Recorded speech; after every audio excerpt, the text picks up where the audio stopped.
Hello, and welcome back to the Ryan Heber Experience. Today, we will be talking about the issues pressing Americans today. We have Vossel representing the Republicans, and Yuval representing the Democrats. I will stay completely neutral throughout this entire debate and moderate. So, our first question for today is, what will you do to lower gas prices? The prices are so high that if Americans drive, they go broke. It's unacceptable. I'm really glad you asked because to me that's a big selling point of my campaign. I think that to lower gas prices we need to increase the amount of fracking that we do throughout the states and give some government subsidies to said fracking so that we can have a consistent oil resource that we can produce as a state and not rely on other external countries. We can also do this through funding pipelines like the Keystone Pipeline, or maybe developing our offshore drilling, which is also something that I feel like right now is underdeveloped and not as effective as it could potentially be, though fracking accounts for 67% of US oil. So while fracking will lower the prices a lot, it is absolutely horrible for the environment. It is very poorly ecological. I think we should keep the gas prices. Now, initially that might sound like a bad idea, but the taxes that we will collect by having a high gas rate will go to public transportation. And if every person takes public transportation, it will reduce gas emissions by 45% per person per mile. Now, that money could also go into electrical charges. That will encourage people to get more electrical vehicles. And also, gas money will go into atomic fusion, which, if it replaces gas, is very ecological and it doesn't release CO2. So it has the same properties of gas and would drive the cars, but just not have the CO2 emissions, which really could help the ecological. So, surprisingly enough, candidate Yuval actually had a great point with nuclear fission and nuclear fusion. I do believe that nuclear power plants could help us proceed forward as a society and develop more electricity, which allows more oil to be given to vehicles and other necessary products so gas prices can be lowered. But I don't feel like candidate Yuval particularly answered the question on gas prices. It seems like you... Could you repeat the question, please? Yeah. What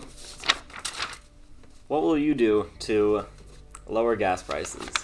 I don't think gas prices should be lowered. I think gas prices should go into public transportation. If public transportation is better, it will first of all help the environment. Second of all, it will take less gas. It would be cheaper for people to take public transportation. And if public transportation was better, if we take the taxes that we collect from the higher gas prices, people will have better public transportation, could get the places they want without it being inconvenient. It will help avoid traffic, which also less gas because you're spending less time on the road. And overall, it would be better for the economy and for the environment. You guys have some interesting takes, but I'm not running. But if I were running, I'm just saying, I would suggest that the U.S. should give military support to Saudi Arabia, so that they can start producing more gas. Because I believe that if we were to more closely align ourselves with Saudi Arabia, they control 1/5 of the world's oil. So they will be able to produce much more oil, which will increase the supply, which will then lower prices. Well, I think we have to move towards a point where we can self-sustain ourselves with the oil that we have within our nation rather than relying on another nation. Even though I agree Saudi Arabia is a good resource for our oil right now, it's not one that could be sustainable in case of war developing there past what we are able to control. Saudi Arabia also providing the military aid would be more money from us going into Saudi Arabia, which will have to raise the gas prices to provide the money for Saudi Arabia for their military. We already have plenty of money in military that we could be sending to Saudi Arabia, so that won't be necessary. And in the event of war in the Middle East, it'll be better for us to have a larger presence in the area if we could assist Saudi Arabia. It'll be easier for us to quickly respond to threats in the Middle East if we have a large military presence within the Middle East already. If we have enough money to just spare and send to Saudi Arabia just for fun for their military, We could also spend it on gas prices and lower them if that really is what the public wants. Or we could solve both problems by sending the military aid to Saudi Arabia so we have a stronger nation and lower gas prices. Very interesting suggestion. Not sure if it will be implemented ever if I'm elected. It'll go great. I promise you, when you're elected, or if you're elected, you should establish that. I'll talk to you or after you can I'm invade elected. Canada. I'll talk about that later in the podcast. Sorry? In another episode, I will talk about that. Let's Saudi go to the Arabia- next. Let's go to the next question. Sorry. This is the Ryan Heber experience. I decide when we go to the next questions. Oh. Because as a neutral moderator. Okay, so the U.S. is producing less and less of its own products, which gives more power to other countries. What would you do to improve the lack of production in the U.S.? Or is there another alternative solution?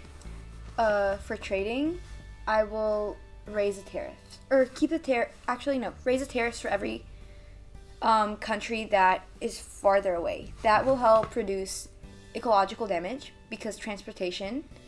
If the tariffs are higher, that means less people will buy products from farther away, and so that would help ecologically.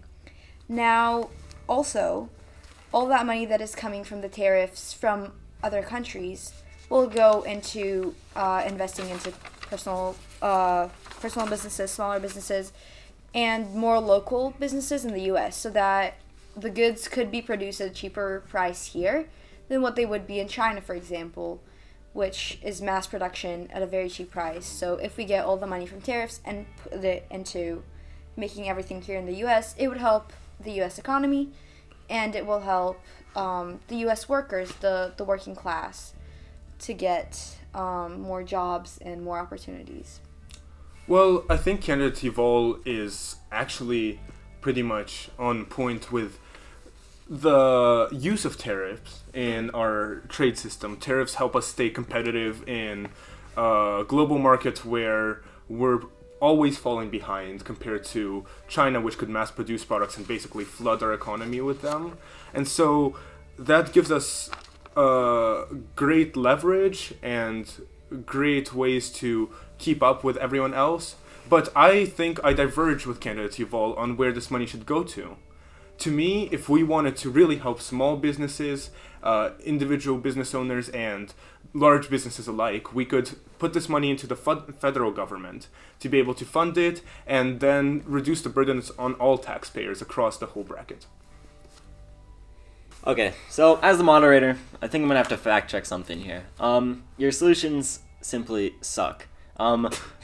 If I were president, I would pour more money into our navy so we can better control the trade. You see, if we can hold other nations' naval trade, we can easily threaten them with our stronger navy and force them to reduce prices. You see, 50% of China's trade goes over the water. They also get more than 50% of their oil from over the water. So if we can have a stronger navy than them, we can clearly control almost their entire country's economy. More the majority of the country's economy. So we should pour more money into a strong navy. And after our inevitable war with China is over, we should use our newfound money from our superior navy to fund lots of programs to help the veterans. You suggested use it for small businesses, but I think our veterans are one of the more underrepresented groups in our country for all the work they've put in for our country. And we need to spend more on programs to help them because they represent a huge portion of our homeless population, a huge portion of the population with PTSD, and they just are often living with the horrors, and we need to support them. I agree veterans need support. I don't think that all of our money should be invested in invading China and creating a stronger navy to invade China and control them. It's gonna happen. More money could be going into veterans from other taxes collected and other ways. I don't think trading and tariffs are what would bring money to the veterans. Specifically, not military going into China. And I'm sorry, Mr. Heber, but your plan to fund the veterans is one... Perfect. Is one that relies on you using the money you used to fund the Navy and putting that back into the veterans, from what I understand. Yeah. However, would it not be simpler to stay in good relations with China, just keep the tariffs high, rather than block off trade entirely through a full naval blockade, to be able to provide more money for both our veterans and every other citizen who would be supported by the funding of the federal government? Well, you see, Vassal, it is basically an investment. If we were to invade China, then we can quickly take over their production and increase our production and take over their economy. And suddenly our economy will almost double in size and we'll have so much more money that we will be able to spend it in new ways that we previously couldn't. The increase of our wealth would be just massive compared to any kind of tax or any kind of, tariff. If we were to effectively double our economy and double our land from invading China, we would gain unparalleled power.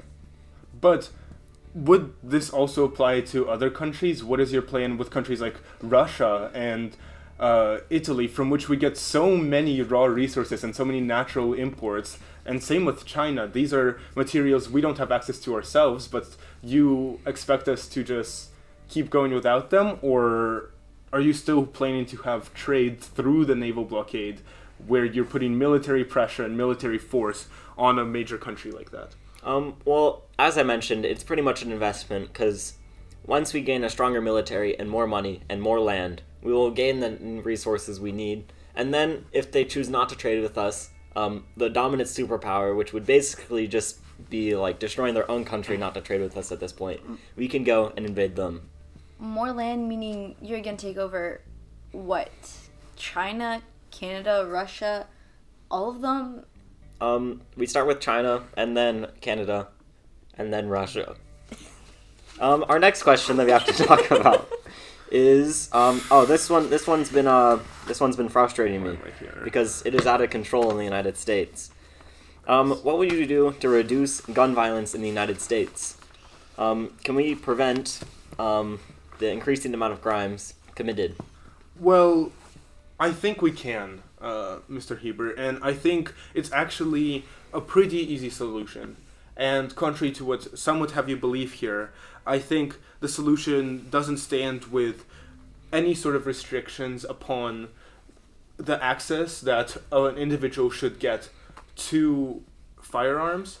It should be in solving the root problem that causes all these things. Emotional instability is one of the major causes responsible for almost 80% of all gun crimes.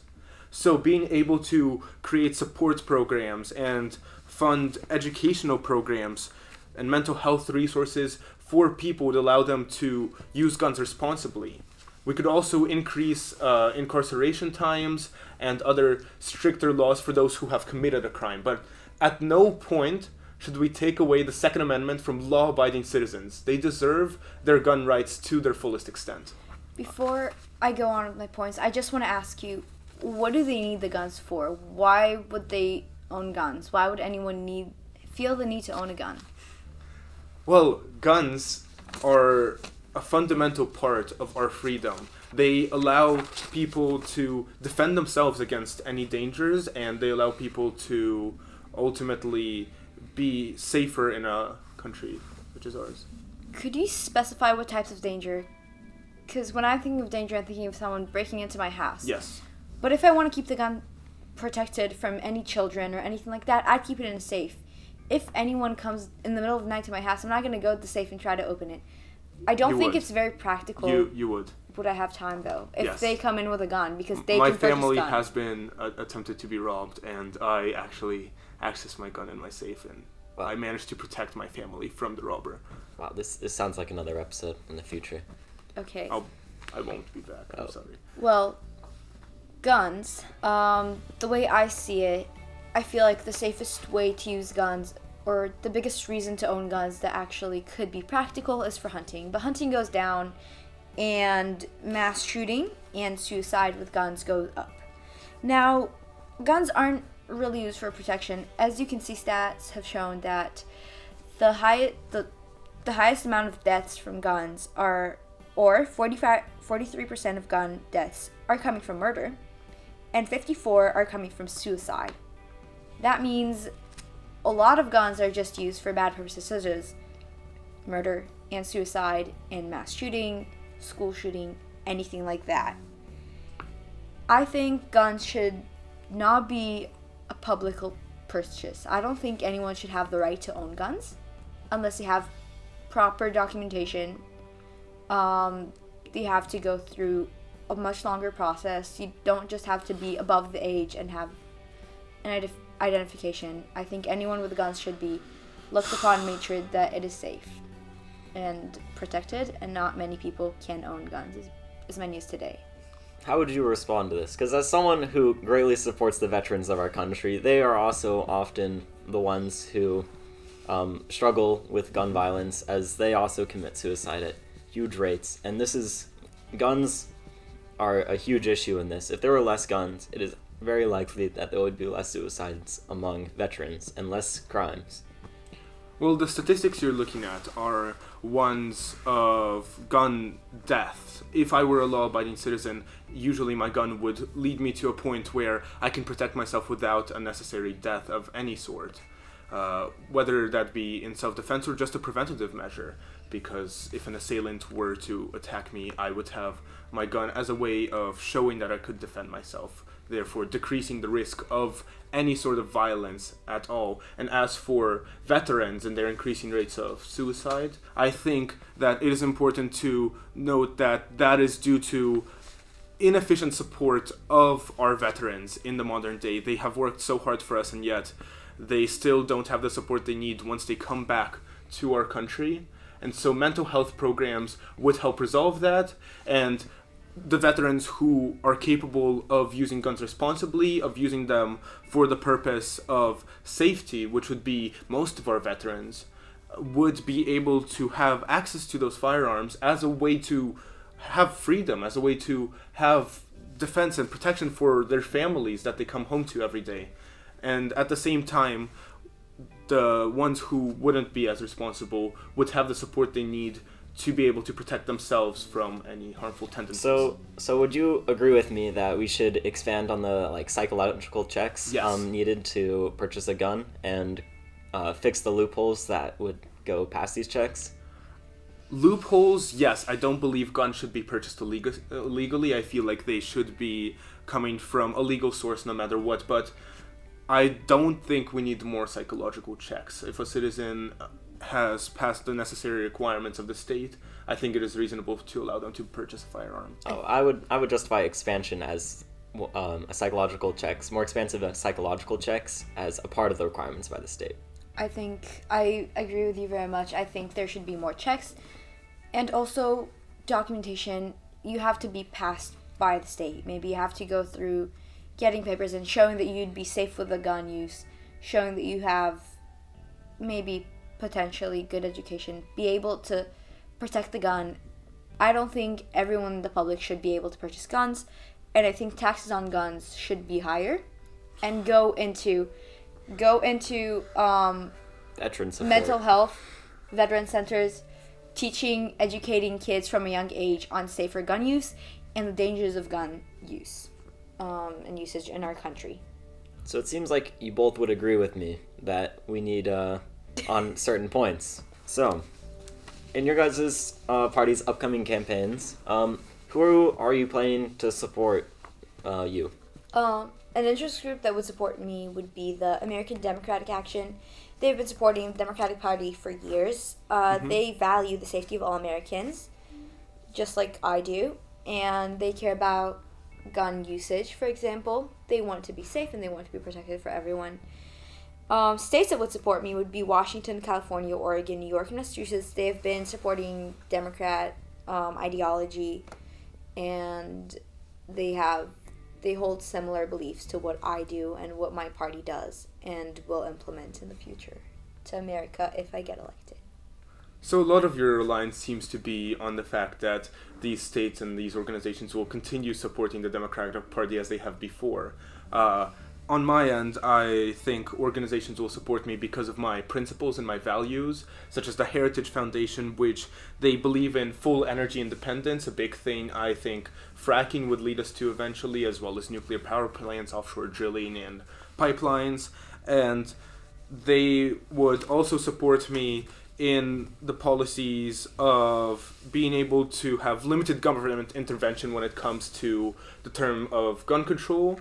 They believe that everybody should have the freedom to express their Second Amendment, which is a fundamental right that we can't just be taking away. But they think we should have control for the people who are using them for crimes.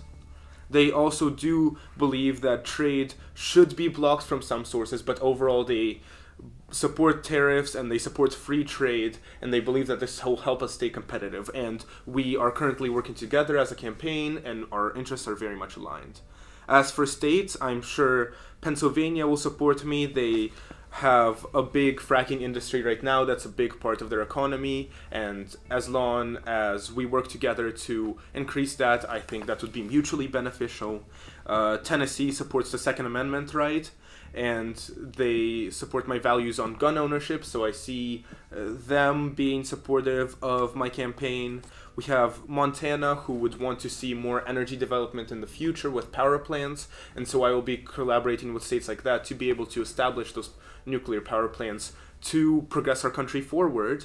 And Arkansas would want to see job growth and lower taxes through my plan of using tariffs for government funding.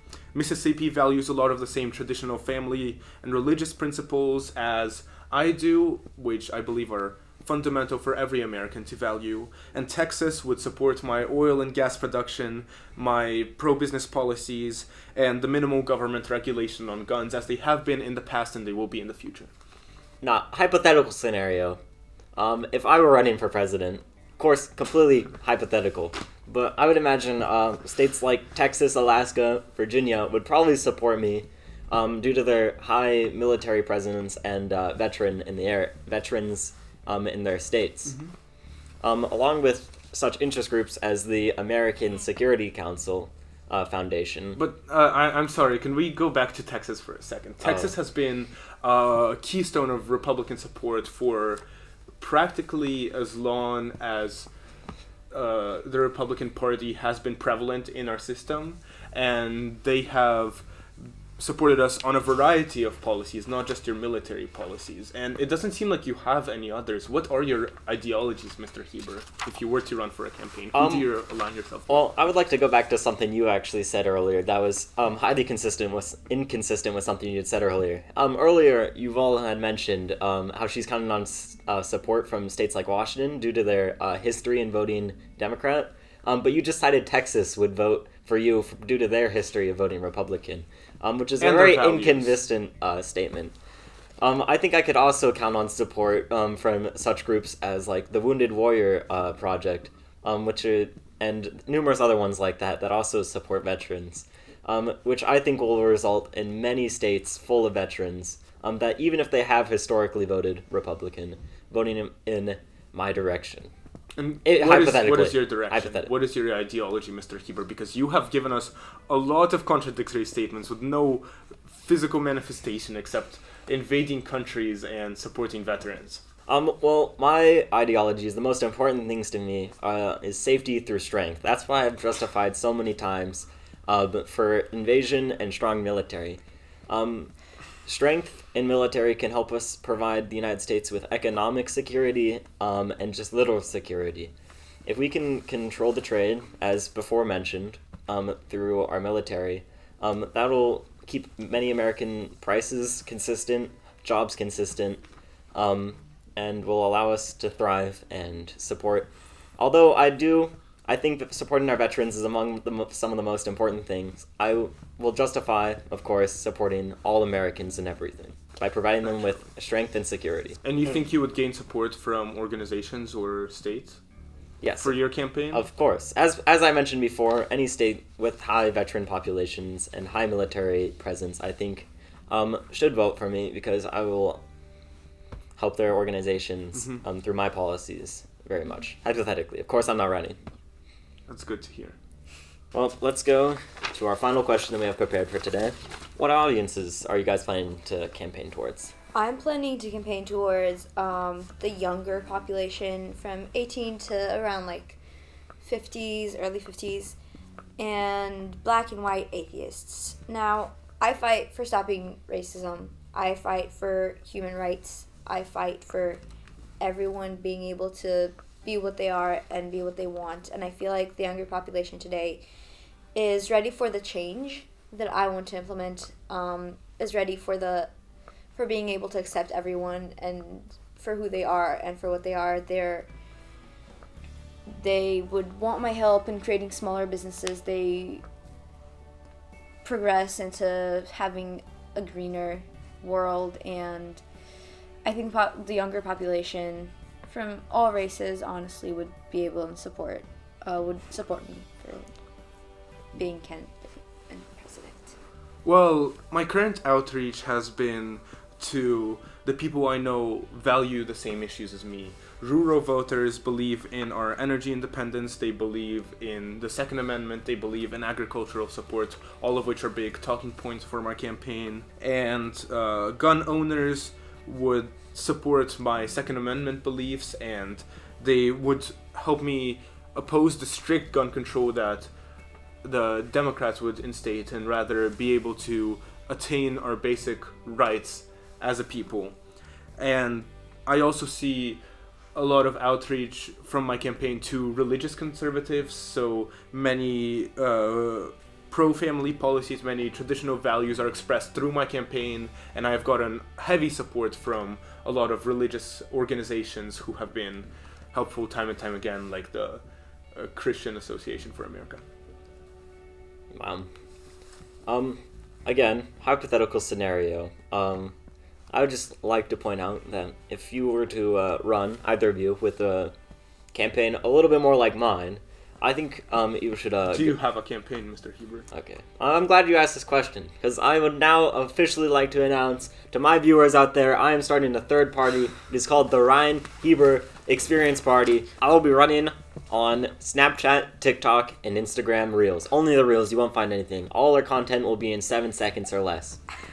As I mentioned, I'm certainly campaigning and, catering to veterans and veterans' families.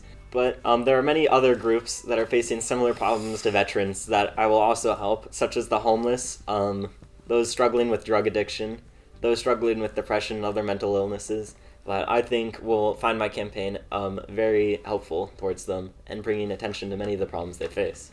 And sorry, can we go back to Canada for a second? So you mentioned Canada at the beginning of this podcast, and you said you'd talk more about it. So how is that integrated into your campaign as a whole? I'm sorry, but I think we've run out of time today, but we will take all their oil and destroy them. Thank you for watching another great episode of the Ryan Heber Experience. I'm glad to have you here. Oh, did you have something else to say? Yes. Well, too bad. We're out of here. Okay, did we actually have anything else to say? No, let's think that. Thank you for coming with us. You did listen, and oh, he's gone. He's gone. Man, he was out of here fast. I don't know what made him do that.